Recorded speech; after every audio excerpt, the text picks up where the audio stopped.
I'm not the house of cards that falls down easily. I'm strong enough to handle what you throw at me. Welcome to Mental Health News Radio. I'm your host, Kristin Sunanta Walker. Just what are we going to discuss? The intimacy that is mental health. Let's continue to make it as comfortable as discussing brain health or heart health. This show has been on the air for several years and we have amazing co-hosts. And then we created a network of podcasters on mentalhealthnewsradionetwork.com, a place where every possible facet of mental well-being can be talked about openly. My show, after several hundred interviews, the format is this: intimate, deep, funny, touching, sometimes uncomfortable, but always vulnerable conversations with interesting people. The goal is to have you, our listening family, many of you who have become my good friends, feel as though you are listening in on private conversations. Thank you for tuning in and becoming part of this amazing journey with me, and now with our network of podcasters. Just knowing this podcast might be helping any of you realize you are not alone on this journey called being a human being makes doing this podcast worth every second. After all we promised, we'd be cordial. Hi, everyone. I am back with David Klugman, and we are talking about the feeling life. Hello, David. Hi, Kristin. How are you? I'm good. So today we've got 3 questions from listeners, and I'm going to read off the first one so we can talk about it. The first question is, I was listening to a Christian-based podcast, and I started thinking about different cultures and all the different theories people have about life, religion, morals, and the best way to live your life. Out of all of these different types of people, from different religions and so on, who is the happiest? Who does the most for others? Who spreads the most positivity? Or is there not an answer for that question? How much does religion play a part in it at all? Yeah, I think that's obviously that's a huge question. Right. So many dimensions to it, but it's a good question. And just a couple of things I'd want to go to. Again, I'm just speaking from the perspective of the Feeling Life trilogy, up through the other 2 books as well. So when I come upon a word like happiest, I would say, well, what we're really going for in the Feeling Life perspective is meaning. And if meaning sometimes results in happiness or even misery, it's a lot better than no meaning. Right. And, unless you want to be a nihilist and contradict yourself and say the meaning of life is that there is no meaning. Right. It always kind of cracked me up. But anyway, nihilism is untenable, in other words, because they're clinging to just a negative meaning as being the meaning and saying that there therefore is no meaning. I think what we want more than happiness, and I think this is something that gets confused sometimes in the culture, I think we want meaning a lot more than happiness. I think we want to feel more than we want to feel good. We want to feel authentically. We want to feel what we're feeling. We want to be in touch with it. Whatever it is, if it's honest, it's going to get us to the next place. As opposed to putting on things that we've been told are the earmarks of a happy, successful person, like, gee, I'm happy. That's great. Happiness, I have nothing against happiness. Only a fool would. I'm just saying that I think, happiness is in polarity with unhappiness. Everything is its opposite. The deeper polarity I'm going here is meaning versus no meaning. And when there's no meaning, there's no chance of happiness. When there's meaning, sometimes there's happiness. There's lots of other things too. Agreed. I think about something too where you can get into magical thinking or, grandiose thinking. And there's certainly plenty of people out there that live in that space. And you can feel extraordinarily blissful in those moments. And boy, is it a long fall to wake up from them. It can be. I mean, I'm in agreement with you. There's nothing at all wrong with those kinds of practices. But, by that, what I would call woo-woo spirituality, on either side, there's this danger. On the one side, there's the danger of materialism, of getting too interested in the physical world and the sensuous world, just so interested that you become identified with it and lose your soul. On the other side is one gets interested in this capacity to sort of lift up off the earth and kind of move into a dreamy kind of 3 feet off the earth, walking around feeling, which is equally as dangerous. We need both sides, but in balance.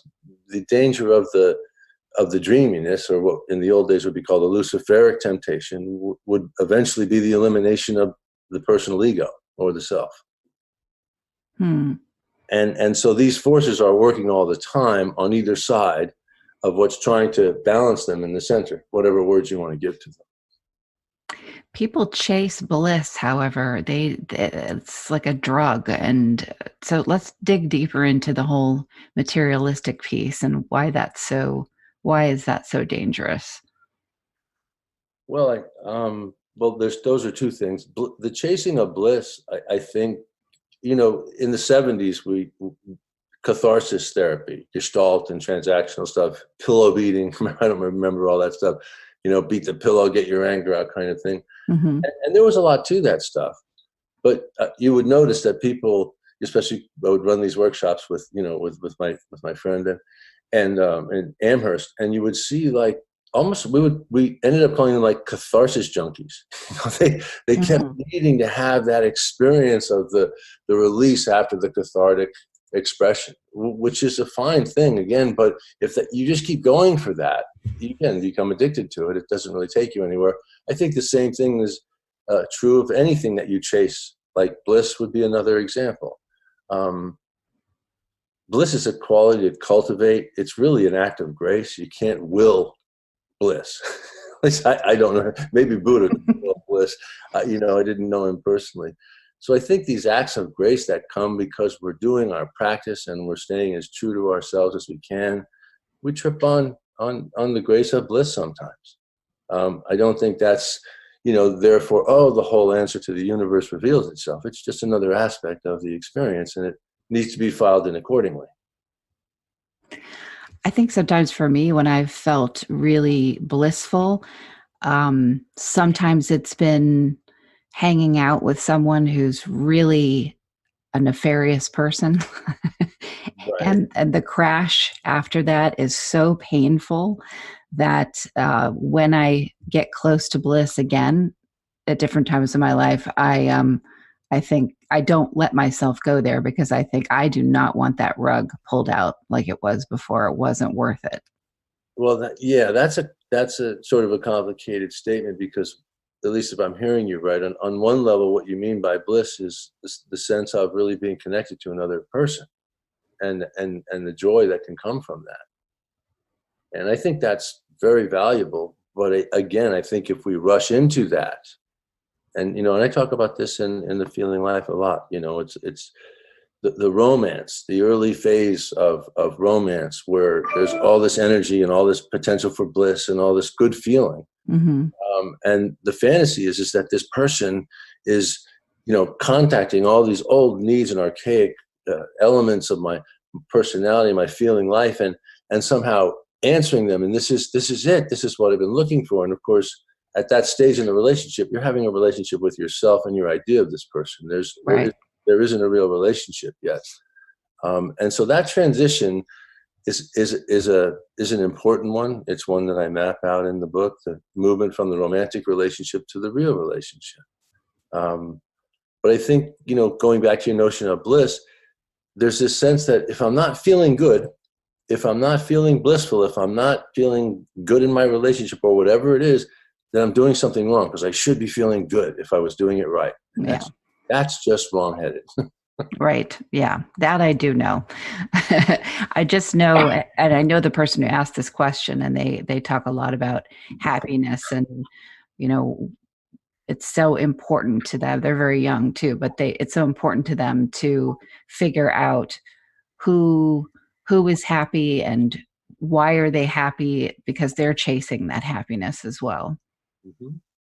Well, again, just to go back to the happiness, my experience is that the people that are capable of receiving the most deep and meaningful happiness when it comes are people that are on track with what I would call meaning, and what things mean and what things mean in their life, not in some abstract way of chasing something, but in a very real way, scientific way, a very objective way, seeing their feelings, understanding what this means, what that means. It doesn't all feel good. That's not the point. Some feels good, some feels not good. The point is meaning leads to humanization, and that's another point that we get to in one of these questions, which is how the psychology and especially the psychiatric community can reinforce the dehumanization that so many of us are already suffering from. Absolutely. So that does bring us to the next question, which was, what have you experienced in terms of a patient who comes? We're going just, Okay. I just want to say, who does the most for others? I would say that speaks to level of service, and it could be different in any religious organization. I've seen Buddhists do more for others than Christians. I've seen some Christians. It's all about level of service is why we do for others. Or at least that's the spiritual ground for it, unless we're just looking to score points, in which case it's pretty empty. Right. And then the other thing, who spreads the most positivity? See, these words pop out at me, like positivity.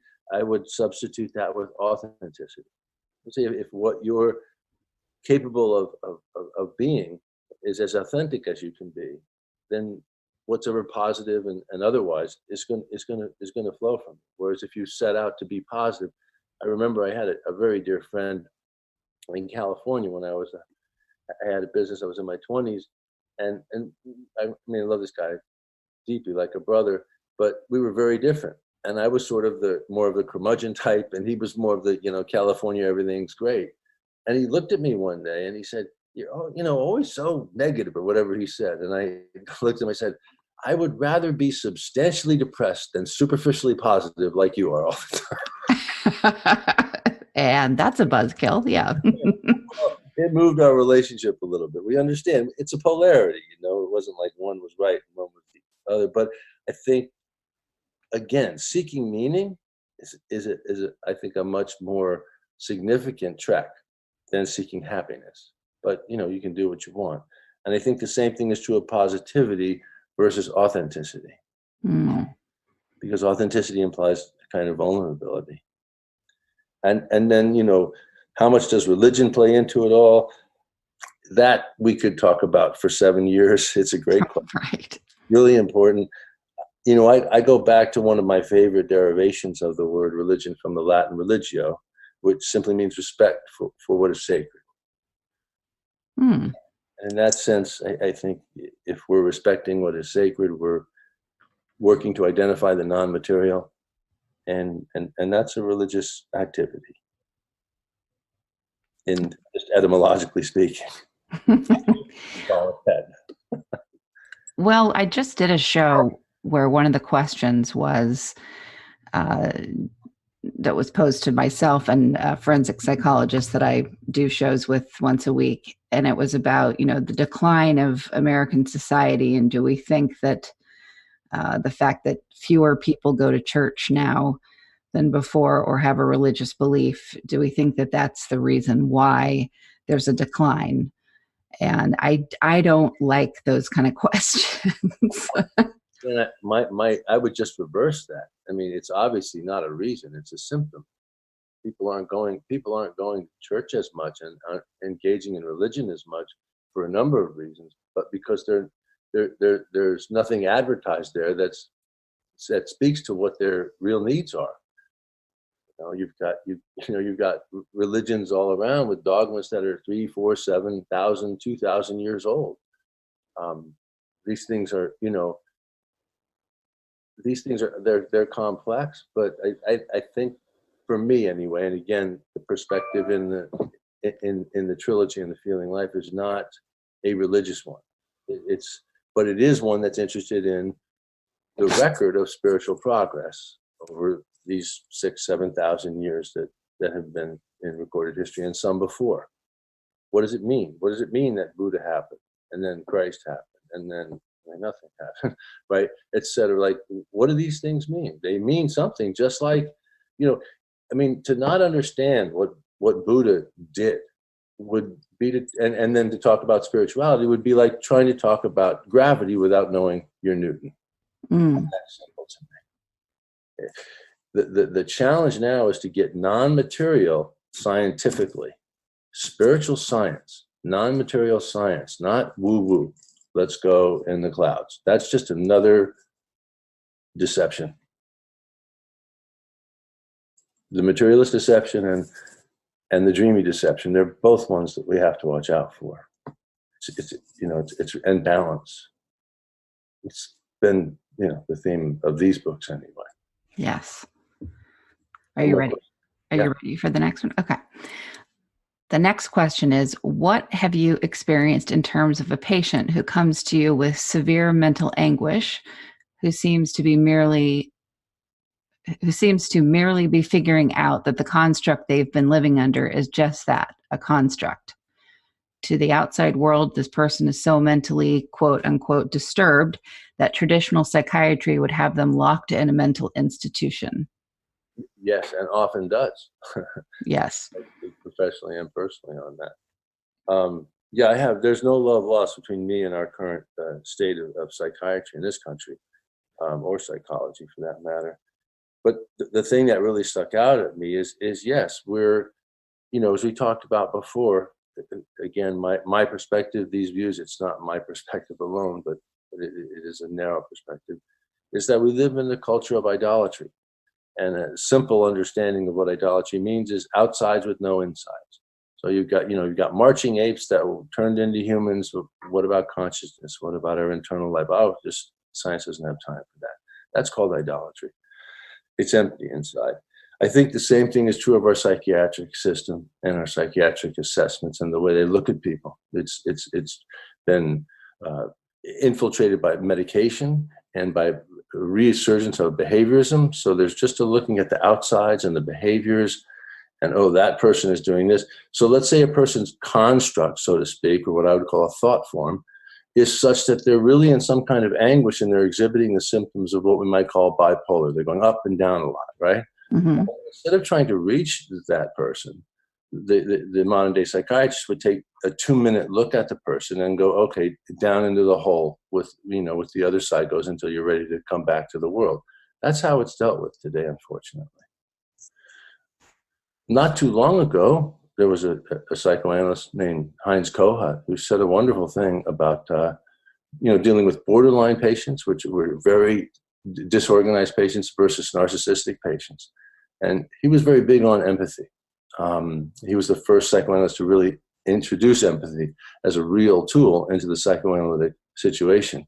And he said, if you are able to empathize with a borderline, they become a narcissistic personality disorder. In other words, the power of that human connection is what that therapy is all about. And it's what enables healing to occur. That was happening in some of the later psychoanalysis and still does in some of it, and happens in some psychotherapy. But by and large, the way we treat people is, like I said, like automatons who need to behave better. Yeah, I know. I have a lot of, well, not a lot, but some psychiatrists that will come on and say, well, I give them a lot of medication and then they fit in. And I know where the person I'm speaking to means, sometimes depending on who it is, but at other times with another person where I don't really know them or their backstory, I think what a dangerous is that I don't want to fit in. Right. Well, it's not that there's anything I have anyway personally against medication if it's needed, but if it's applied before there's been any human connection of what's going on inside there, there is no inside for these people. That's what you got to get. There's no inside, and science and materialism have endorsed that and encouraged it. So the only inside we have is this abstract idea in our head that we have this inner self and life. But it's not a visceral experience that we live and feel in the trees and the breeze every day of our lives, which is how we should experience it. You want to talk about happiness? I don't know about that's happiness, but it's meaning and fulfillment. to live like that versus like an automaton who's trying to behave properly so they can get the Kardashian goodies. Oh, yeah. Talk about a decline of society. Following that, I was watching someone the other day who is a celebrity, and they said, it used to be that you didn't brag about your car and you kind of downplayed how much money you have. And now if you don't show up in a neon green Lamborghini with, gold rings and a ton of chains and talk about how rich you are, you're kind of a nobody in terms of the celebrity world. I thought that was an interesting statement. And he was referring to, what the Kardashians had brought to the table. Well, they helped. The Kardashians didn't do anything single-handedly. Right. They were just that expression at the time. And I kind of saw a lot of that move more toward that. And again, I think it's fallout of a materialistic mindset. In other words, I'm not valid unless I can demonstrate to you how I am materially valid. Then I am valid. Mm. And it's empty. You have, as soon as you do that, you'll have two seconds or 2 minutes of like, oh, gee, I'm valid and that's great. And you have to go out and buy a new gold chain. Trust me. And another car. It's the oops fallacy, which we've already talked about. But it's pervasive and insidious. All right. Are you ready for the next one? Sure, let's go. Okay. Third question is, how much do you think we create our own reality? I find myself having to wear a cloak of fitting in, like we talked about before, with most of society, but my escape is to be around my other friends where I can be whoever I am. The transition from being there and with others can feel like a plane in a downward draft. How do you make those kinds of transitions? Yeah, I think that's, there are two real questions I hear there. One is, do we create our own reality, which I'll put on the side. The other is the difficulty of this polarity between what Jung used to call the persona that we all kind of wear in society and our self, our truer self, which is not a mask. And personally, I think the work, and again, it's what the Feeling Life and this trilogy is working toward, is to kind of almost collapse that polarity so that there isn't that distance between, or at least there's not a Grand Canyon between who I am authentically as I'm being whoever I am, as this person said, and I'm being who I need to be in order to function in whatever my role is in society. Mm. I think, it's a polarity, not a duality, right? The duality is like two separate things. A polarity is like yin and yang. There's a little black in the white part, and there's a little white in the black part, and they're trying to inform one another so there can be a synthesis and a higher level is achieved. That's how I would sort of look at that. It's a very difficult polarity. It's not easy. But I sympathize with what the person is saying here about that. But that's how I would address it, at least preliminarily. And the idea, again, I think we talked a little bit about this, that, that we create our own reality can be misleading because, as I said, I think you think about that too much in those terms, it's so abstract, you end up not knowing what the hell you mean by any of it. Right. Right. So rather, I like, and again, to repeat, the invitation in the work I'm talking about is to participate in the creation of so-called reality, or to participate in one's firsthand experience of the phenomenal world, which is the same thing, because that's the only reality you're ever going to know. And this conscious participation tends to clarify the distinction between the material and the non-material dimension, if you pay attention. And that clarifies a lot, right? Because let's say, for instance, you're relating it to this fitting in experience. You're going to a situation where you're fitting in and you realize that there's just no room for the non-material with these people. But that doesn't mean they're bad or that I can't fit in with them. I just have to not try to bring that stuff for validation or view, because it's going to go badly for me if I do. Mm. But you need to have that kind of clarity between what those, right? In other words, a non-material dimension is your feelings. So if you bring feelings to people that are not in touch with feelings and are certainly not going to be responsive to yours, you're going to have a really bad time. Yes. If you see that limitation ahead of time, and that non-material dimension is something you're able to regulate and hold on yourself as you put the energy into just being that persona, it's going to go much better, and it's going to work that polarity better, and it's going to evolve. It's not just going to stay stuck, as in going back and forth to work person and private person. You know, that's just a bore. Who wants to do that? Let me ask a question about the word persona. How long has that been a part of our awareness? Well, like I said, I cited Jung. I think Jung was the one who made it very popular. He made a distinction between the persona, which was kind of a mask or something that we are when we move into society, versus, he didn't use the word true self, Winnicott did, but versus the self or the true self. And he didn't talk about them as disparaging to one another. But he did talk about them as kind of inescapable. Right.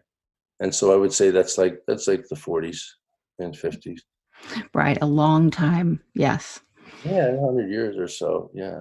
And I think it's an interesting question because, you know, I haven't really done the scholarship, but, you know, prior to that, we could talk a lot about how people cut their figures in society, but it was different than I have this private thing over here and I have this public thing over here.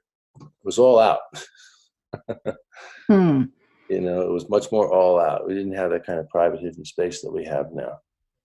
How about, you know, in terms of social media and how we portray ourselves online? What about it? Well, that being a persona. I guess, yeah, that to me is more like, you know, persona's been around a long time. If you go back Yes, to it has. you go back to like John Donne, you know, I mean, the way he had the portraits done and the way he had them, I mean, he was a self-promoter of the high, and he was doing it for history and posterity as well. Because he knew he was a great poet and he knew what he was writing mattered. And he, you know, he got the figure and had the right people paint his pictures, and et cetera, et cetera. And he wasn't alone, believe me. So this notion of building up an image, which is maybe a better word than persona, has been around forever. And I think the only problem I see with it is when you're not conscious that you're constructing an image or playing a part versus being real with yourself, because there is a difference. You know, it's like, I grew up around actors, so, you know, I'm qualified. You're playing a part, that's great. Who are you when you're not playing a part? Right. You have to be playing a part to be somebody, or to feel like you are somebody. So you're constantly, so again, there's that emptiness inside, which is the idolatry effect, right? That's the idolatry effect.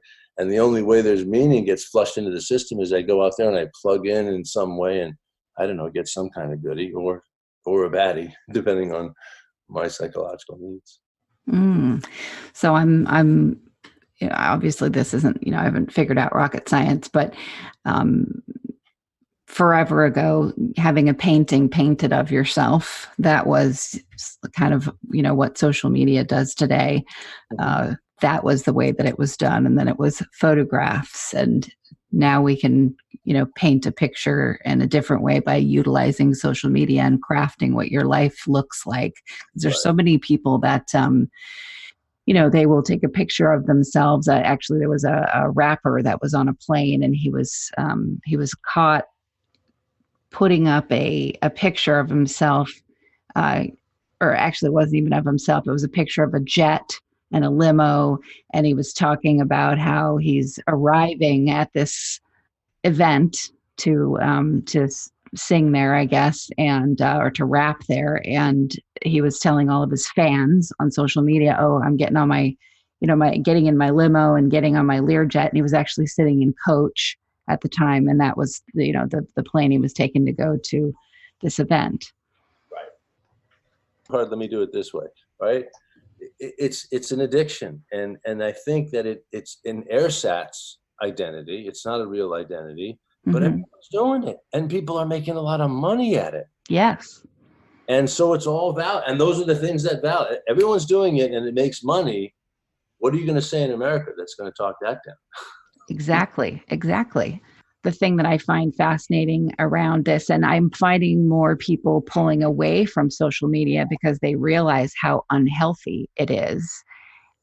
And it speaks to so many ways that are unhealthy, but this kind of behavior, the painting, then the photograph, then putting all this life, this isn't new. People have been doing this, showing off, trying to present an image of themselves. This has been going on forever. It's just that we have a new platform for how to do it.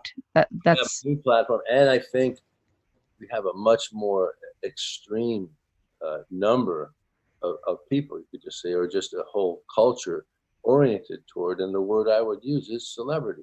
yes. I have to achieve some kind of celebrity, then I'm going to be valid. Now, that's not different. I mean, again, that's the oops fallacy straight up. And that's been going on as long as personas have been going on. Right. The illusion that whatever it is you're going to grab out there is going to somehow change your inner subjective constitution of the way that you are and feel about yourself, never going to happen. You may become you may become another Jay-Z, the second billionaire rapper. But if you haven't started with some sense of self and who you are, that's not going to give it to you. In fact, that's going to confuse you. It's going to make it harder. Trust me, I've seen that too. It complicates things. When you get what you dreamed and believed was going to finally make it feel right and it doesn't, that's a crisis. And you don't have anybody to talk to because you're on top of the world. You got everything. Most people go crazy at that point. My dad once told me a story about an actor he knew, a young guy, I can't remember his name. He was like 25 at the time, the actor, and my dad was around the same age. And he went to see him on Broadway, and he went backstage before the show because he was his friend and he wanted to say, hey, good luck, whatever. He walked in, he knocked on the dressing room and said, come in. And the guy was naked and sweating and lying on the floor, just in a complete meltdown mode. He just, success had, just crushed him. And every night before getting on stage, it was a full-on panic attack, and I'm going to lose who I am, and all this stuff. And I think that's even now much more so, and a danger with the social media is that it dangles out like, hey, celebrity's just around the corner. Just grab here and bite, you'll be there. Right. And it's not. Nothing substantial is. But I think we have a whole generation of people that have been trained to believe that is not so. That you can just grab it and there it is and paste it on your face and you've achieved it. Yeah, I think, I've watched it myself lead people to do just the most immoral, horrific things because they're attaching their ego and this perceived stardom to something that anyone else involved in it was there to do good, nothing that had anything to do with celebrity. It was there to be let's say, give an example, since you did grow up with that celebrity piece. Let's say you do a film, and people get glossy-eyed when they hear about doing anything to do with a film, but it's a film about a bunch of do-gooders. It's a film that's supposed to be done for free to help people, and one person in the mix can get so. That's not their idea, but their idea is this is the thing that's going to launch me into celebrity. And so they kind of poison the well for everybody that's there just to do this free thing and put it on film so it reaches more people. Yeah, I think that kind of stuff happens all the time, unfortunately. And absolutely. I think the whole concept, one day I'll read you either offline or online. That there's a section in that poem that I told you I've written, that epic kind of poem. It's on celebrity, and it draws on my own personal experience as well as sort of engages the topic. But it's something I've obviously thought about a lot because I think it's got really corrosive effects. I think, at one point the line in the poem says, if it's if it's the madness they seek, then at least that would make some sense, because one has to go mad to get out. But if it be madness seeking itself, you see, that's sort of my point. If it's madness and you're seeking the madness, you get mad and you pop out of the illusion. But if it's madness seeking itself, you stay in it forever. And what kind of a person and what is their diagnosis that stays there forever? I think we've been, I think you have to look not so much at the blaming the person, but looking at the society. Right. We talk so much about family of origin, and we don't talk nearly enough about culture of origin. Our parents don't drop from the sky and suck milk from the earth, and neither do we. Our parents grow out their leaves on the trees of our culture, and any dysfunction that happens in our family of origin reflects dysfunction that's happening in our culture as well. And when we get out of our family of origin, we're going to hit that even harder than we did in our families. And if we don't understand how they're linked, and our psychology doesn't do enough of that. Breaking down both. Like, okay, your dad was this way, but he was also influenced by radical materialism. He couldn't entertain the notion of spirit, so of course he couldn't see you, right, etc. Right, and that doesn't make it all better, but it gives it some context, as opposed to your dad was just this guy who just blah blah blah, right? It's not complete enough. So we need to take the culture into consideration much more deeply, and again, not to let people off the hook, but Right. but to inform them, like, okay, so you've been brainwashed into believing this, and that's what it is. It's all brainwashed. I mean, the presumptions of materialistic science are brainwashed, not its products, which are beautiful, but its presumptions are brainwashing, and they brainwash us to idolatry. And that's what we live for. When someone's reaching for that celebrity online somehow, it's so empty. They don't know it yet, but it's so empty. Once you get it, there's nothing inside. And that's what's really sick and wrong about social media. There's nothing inside, nothing authentic going on. I mean, to the extent that authentic things occur, and they do, ultimately it's empty. It's Right. Which is why it's so fascinating that it's called social media when it's actually antisocial. well, that's just George Orwell, realizing himself again, right? Saying that we give things that throw you off the trail of what it really is. It was social isolation. It always occurred to me, and this was a long, long time ago, before there was anything like social media, but you could connect with others on the internet or even on like CB radio through your computer. And I always thought, well, it kind of helps us connect with the community, but we're in complete isolation when we're doing it. Right. About that.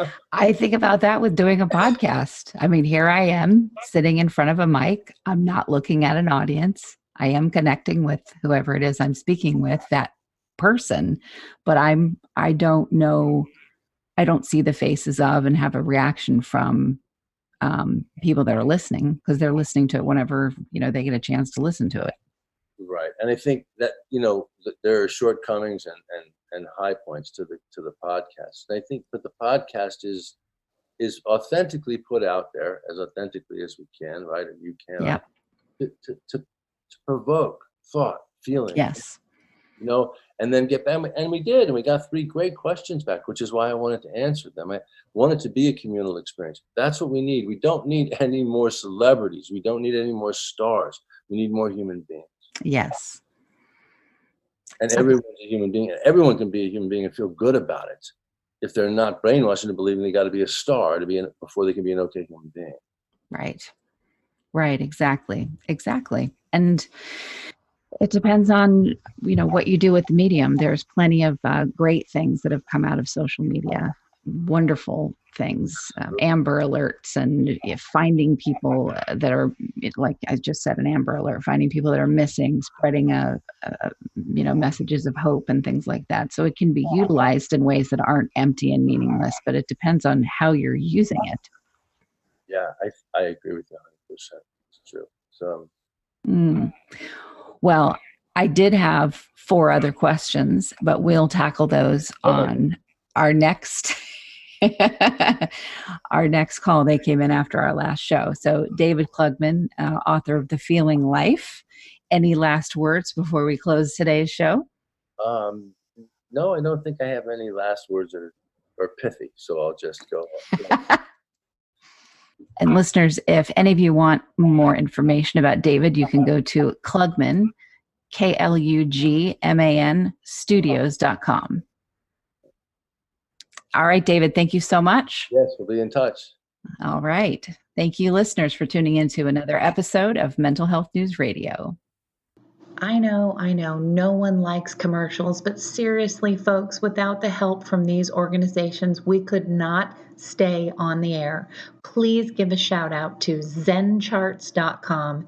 If you're a mental health or addiction treatment center, you'll want to use their EHR. It's gorgeous, and they're just good people. And also MyGenetics, MyGenetx.com, because knowing your genetic code empowers your mental health treatment. And lastly, CopeNotes.com. We love getting positive messages right to our phones every day from Johnny Crowder. He's the lead singer of Prison, a heavy metal band sharing their music about suicide prevention, addiction recovery, and mental health. See, that was painless. Support them as they support us. Back to the show. Sometimes I'm passive aggressive, but never without good intentions. I heat up and act on my emotions. Thanks so much for listening to Mental Health News Radio. Our podcast can be found on iTunes, Stitcher, and hundreds of other podcast apps, or you can visit our website at mentalhealthnewsradio.com.